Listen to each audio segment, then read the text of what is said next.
শেখ পরিবারের নিয়ন্ত্রণে থাকা সূচনা ফাউন্ডেশন এবং সিআরআই এর নথিপত্র জব্দ করতে এনবিআরকে চিঠি পাঠিয়েছে দুদক। বিভিন্ন ব্যবসায়িক প্রতিষ্ঠান থেকে অনুদানের নামে চাঁদাবাজি করা অর্থের বিষয়ে বিস্তর তথ্য পেতে এই চিঠি দেয়। এদিন প্রায় ৯০০ কোটি টাকার সন্দেহজনক লেনদেনের অভিযোগে আওয়ামী লীগের যুগ্ম সাধারণ সম্পাদক মাহবুবুল আলম হানিফ দম্পতির বিরুদ্ধে মামলা করেছে সংস্থাটি।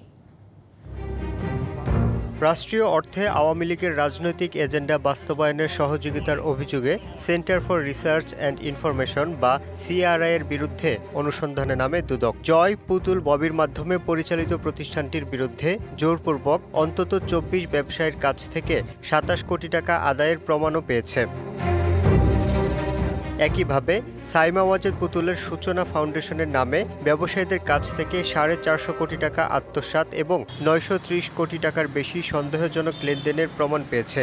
এই দুইটি প্রতিষ্ঠানের কর ফাঁকির নথিসহ অন্যান্য কাগজ জব্দ করতে এনবিআরকে চিঠি দিয়েছে দুদক। ফাউন্ডেশন ও অন্যান্যদের বিরুদ্ধে নানাবিধ অনিয়ম দুর্নীতির মাধ্যমে বিভিন্ন ব্যাংকের সিএসআর তহবিলের অর্থ আত্মসাতের অভিযোগ সংক্রান্ত বিষয়ে অনুসন্ধান দলের দলনেতা চেয়ারম্যান জাতীয় রাজস্ব বোর্ড বরাবর লেখকপত্র চেয়ে অভিযাচনপত্র প্রেরণ করেছে।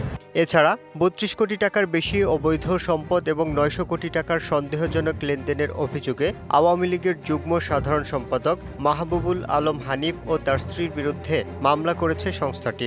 ১৮টি ব্যাংক অ্যাকাউন্টের মাধ্যমে ঘুষ ও দুর্নীতির মাধ্যমে অর্জিত ৮৬৬ কোটি টাকারও বেশি সন্দেহজনক লেনদেনের অপরাধ অনুসন্ধানকালে প্রমাণিত হয়েছে। এই কারণে তার বিরুদ্ধে দুর্নীতি দমন কমিশন আইন ২০০৪ এবং মানি লন্ডারিং প্রতিরোধ আইন ২০১২ সংশ্লিষ্ট ধারায় একটি মামলা রুজুর সিদ্ধান্ত গৃহীত হয়েছে।